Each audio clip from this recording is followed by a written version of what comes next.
3주 동안 제가 삼성전자, SK하이닉스, SK스퀘어, 삼성전기 다른 거 보지 말고 이달에는 이 네 종목 가지고 여러분들이 매매를 해라. 거래를 해라. 그래서 삼성전자 폭락할 때 다 아시다시피 5,200포인트 내려갈 때 그때 강력 매수 얘기했어요.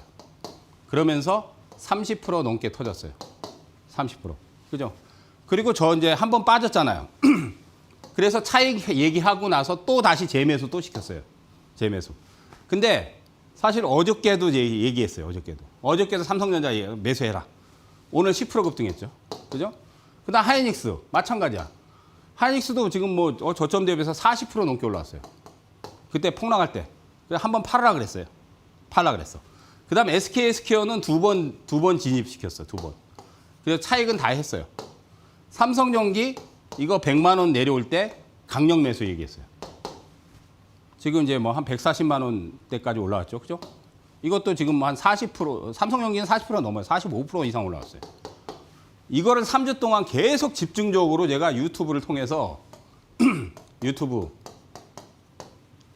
이델리움 통해서 유튜브에서 아침 방송에서, 저녁 방송에서 폭락하면 잡고, 또 급등할 때 팔고, 폭락하면 잡고, 급등할 때 팔고, 폭락하면 잡고. 이것만 지금 3주 내내 제가 했어요. 진짜.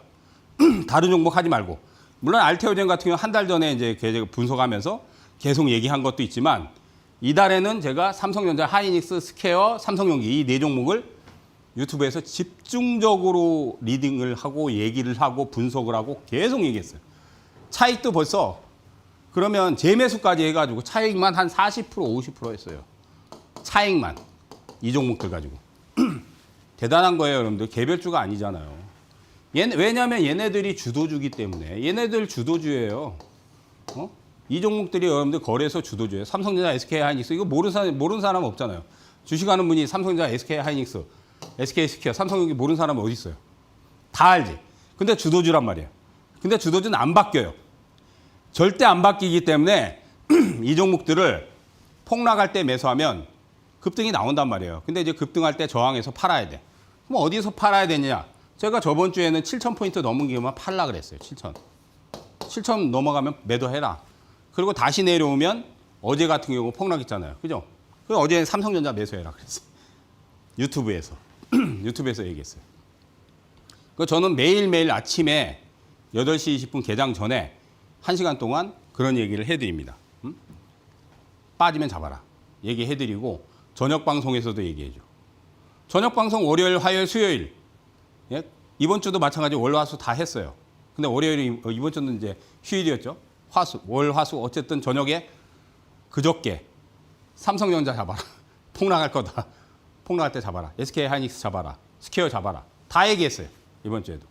이번 주에만 얘기한 게 아니라 전전주에 폭락할 때도 또 얘기했고 또 급등할 때 팔고 그거를 지금 2번, 3번 재매수를 지금 시켜가지고 이달에 40%가 넘게 수익을 올려드렸습니다. 이 정도면 괜찮은 수익입니다. 왜? 대형주니까. 여러분들 대형주는 또 비중도 실을 만한 종목이잖아요. 주도주잖아요. 또. 주도주 안 바뀌어요. 예?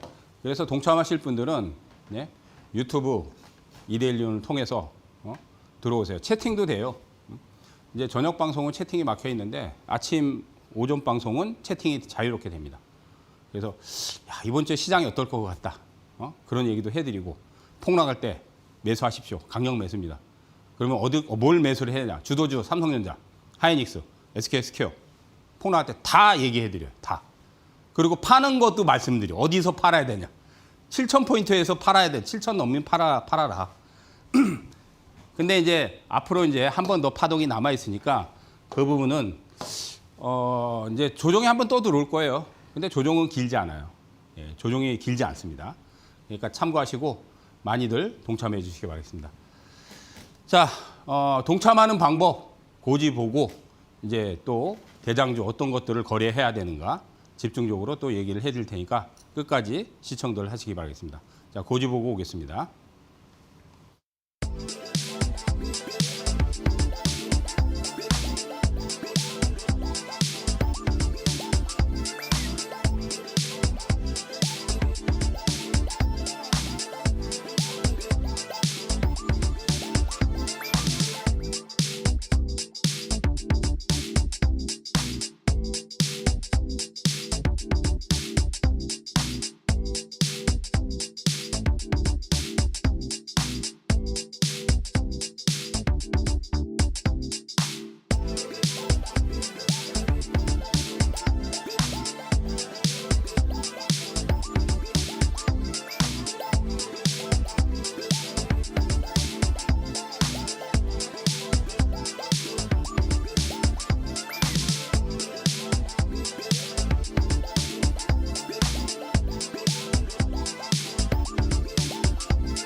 이슈 정책 들어가기 전에 먼저 저희는 이데일리 TV는 카카오톡하고 텔레그램 절대로 운영하지 않습니다. 혹시나 1대1 채팅 상담해준다, 뭐 추천주, 대박주 준다 그런 거 전부 사기입니다.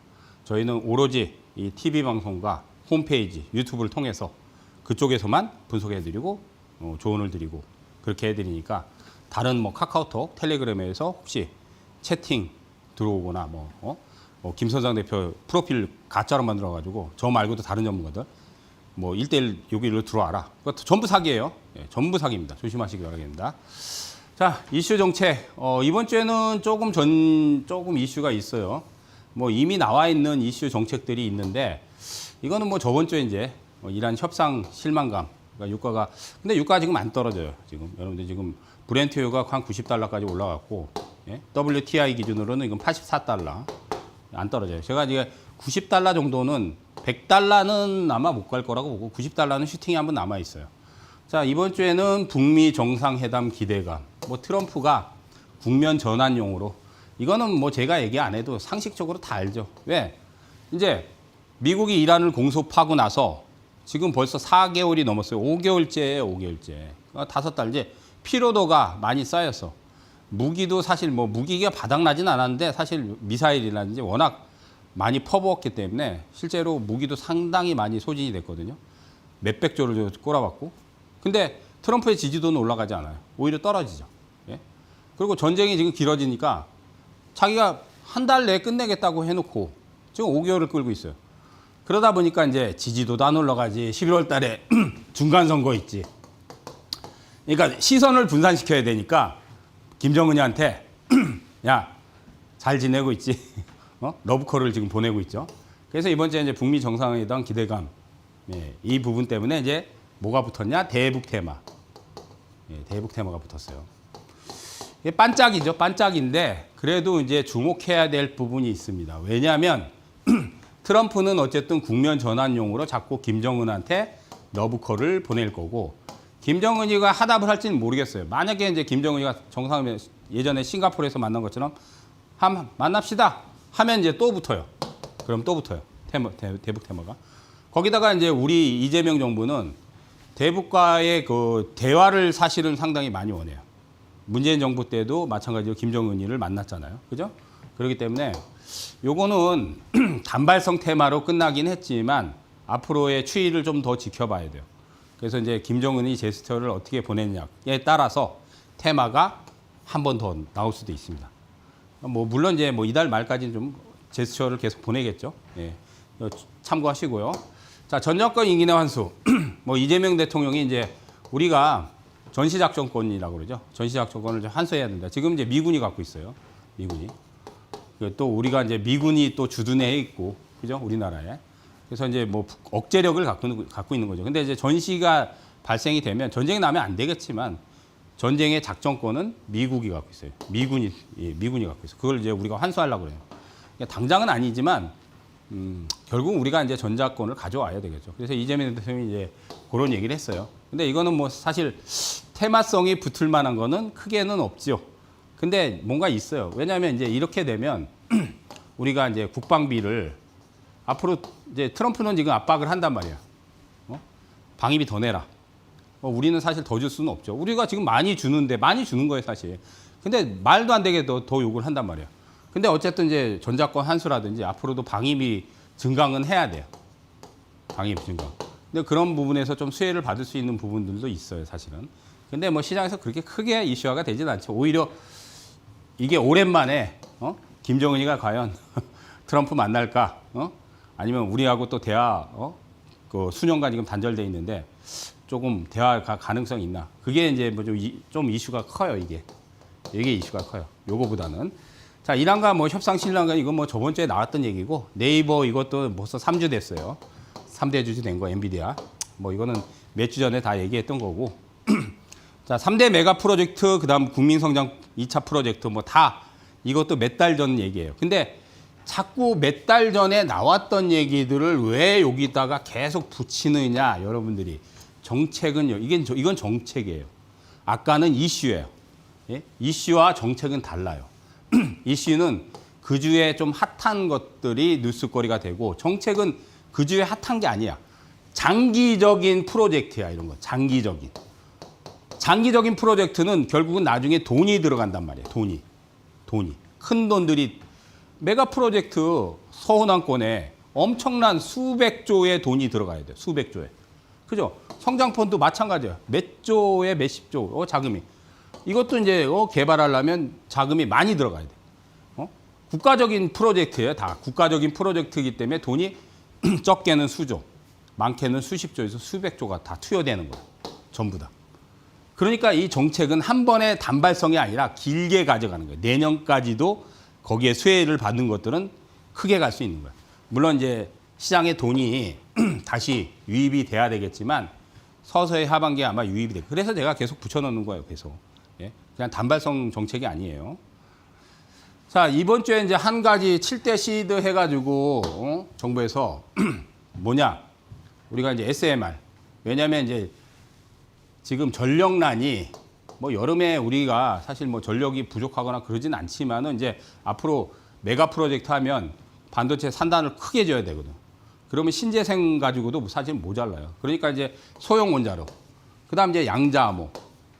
이게 이제 7대 먹거리라고 해서 과기부에서 이제 선정을 해서 이제 이재명 대통령도 이제 이런 얘기를 했어요. 우리나라가 이제 미래 성장 동력이 되는 것들이에요, 사실은. 앞으로의 미래 성장 먹거리. 물론 이제 이거 말고도 뭐 많죠. 로봇도 있고 자율주행도 있고 많은데 핵심적으로 이제 이 시대에서 7대 SMR, 양자암호, 우주항공, 신재생에너지, 핵융합, 첨단 바이오, 바이오도 들어갑니다. 첨단 공급망을 더 네트워크를 탄탄하게 구축하는 거예요. 그러니까 이제 이게 이제 이번 주에 얘기가 나왔는데 이것도 정책이에요. 그러면 이제 우리가 우주항공이나 양자, SMR 이런 것들은 이제 벌써 이미 사실 테마가 형성이 돼 있어요. 테마가 형성이 돼 있어요. 근데 거기서도 이제 테마에 또 강력한 것들을 잘 찾으면 또 대박이 터지겠죠. 이미 사실은 뭐 몇 번 얘기해서 제가 여기서 또 대박이 터졌는데 뭐 이따가 또 체크를 또 해드리도록 하겠습니다. 이런 얘기가 또 나왔어요. 정책적으로. 자, 오늘은 이제 딱 한 종목. 제가 이제 한 달 동안 반도체 소부장을 한 달 동안 예, 한 종목을 선정을 해서 그러니까 유망 종목이라고 생각하시면 되고 유망 종목이 무조건 추천 종목이다 그렇게 볼 필요는 없어요. 근데 제가 유망 종목이기 때문에 장기적으로는 좋아. 근데 단기에는 시세가 잘 안 날 수도 있어요. 그러니까 좀 긴 안목으로 보시라 이거예요. 긴 안목으로. 그러니까 물론 이제 여기서 그 제가 반도체 소부장 얘기하고 나서 바로 한 10몇 프로 급등한 것도 있어요, 사실. 그때 4개를 선정한 게 지금 그 종목이 기억이 4종목이 처음에 뭐였죠? CMTX 한 번 하고 파크 시스템 얘기하고 AP 시스템 얘기하고 그다음 YC. 예. 그래서 대부분 좀 올라갔어요. 아직 크게 올라가진 않았어요. 근데 한 10몇 프로 올라가긴 했어요. 그리고 저번 주부터는 이제 2차 전지 쪽. 2차 전지는 내년까지 보면 ESS 에너지 저장 장치나 우리가 그다음 앞으로 이제 로봇도 여러분들 2차 전지 써요. 예. 로봇도 씁니다. 이런 쪽에 이제 많이 수요가 증가할 거예요. 그래서 사실은 핵심은 전기차죠, 전기차. 전기차 수요량은 지금 폭발적으로 늘진 않아요. 결국은 전고체 배터리가 나오고 상용화가 되고 그다음 이제 정부의 지원책이 좀 더 들어와야 될 것 같아요. 그래서 어쨌든 2차 전지는 길게 보면 나쁘진 않다. 그래서 오늘은 2차 전지에 저번 주에도 한번 얘기했어요. 2차 전지 소부장을 딱 한 종목을. 오늘은 이제 종목이 이제 에코프로머티예요. 2차 전지의 핵심 여러분들이 소재는 2차 전지 소재의 핵심 소재가 뭐냐면 양극재, 그 다음 음극재, 그 다음 전해질, 그 다음 동박, 그 다음이 분리막. 요게 이제 5가지 정도가 있어요. 그래서 배터리에 들어가는 뭐 부품은 여러 가지 더 있는데 소재는 어쨌든 이 기본적으로 베이스가 제일 비율이 큰 게 양극재예요. 그 다음이 음극재예요. 그 다음 이제 전해질이에요. 동박, 방막, 그 다음 분리막이에요. 근데 에코프로머티는 뭘 만드느냐? 여러분들 여기 양극재 있잖아요. 이게 이제 2차 전지 소재에서 가장 많이 쓰이는 그 소재예요, 소재. 배터리. 요게 보이죠? 요 양극재를 만드는데 전구체라고 있어요, 전구체. 이 전구체가 양극재의 핵심 재료예요. 그래서 에코프로 계열사가 많이 있죠, 그죠? 그러니까 상장돼 있는 거 보면 지금 이제 에코프로는 지주사고, 에코프로 BM이 있고, 그 다음에 에코프로 머티가 있고, 에코프로 HN이 있어요. 그 다음 뭐 비상장에서는 더 많이 있는데, 일단 상장되어 있는 것 중에 에코프로 머티는 이 양극재 소재가 되는 전해질, 전해질 아니라 전구체, 전구체를 만드는 기업이에요. 그래서 국내 점유율은 가장 높은데, 이제 세계 시장 점유율은 좀 낮은 편이에요. 그래도 어쨌든 국내에서는 가장 높은 점유율을 가지고 있어요. 그래서 앞으로 2차 전지 배터리의 소재가 글로벌적으로도 이제 많이 활성화가 되고 있는 상황인데 수주가 많이 늘어나겠죠. 제일 중요한 건 사실 수주예요, 수주. 예. 그래서 내년까지 보면 수주는 충분히 더 많이 늘 거라고 봅니다. 특히 이제 ESS 에너지 저장 장치가 제가 작년에도 얘기했어요. 지금 프로그램이 없어졌는데 3대 천왕에서 그때 상반기 벌써 1년이 넘었는데 그때 얘기하고 이제 2차 전지가 결국 터졌죠. 한동안 안 가다가. 그래서 내년까지 장기적으로 보면 나쁘지 않다. 예, 그렇게 보시고 오늘 공부 차원에서 에코프로머티를 얘기를 해드리겠습니다. 좀 긴 항목으로 보시면 괜찮을 것 같아요. 예, 투자 포인트로 보셔도 돼요. 투자라는 거는 우리가 사서 일주일 안에 수익 나오면 팔아버려야 되는 경우도 있지만은 긴 항목으로 몇 개월 아니면 6개월, 1년 그렇게 보고 장기적으로 가져가셔도 돼요. 그렇게 보셔도 괜찮을 것 같아요. 지금은.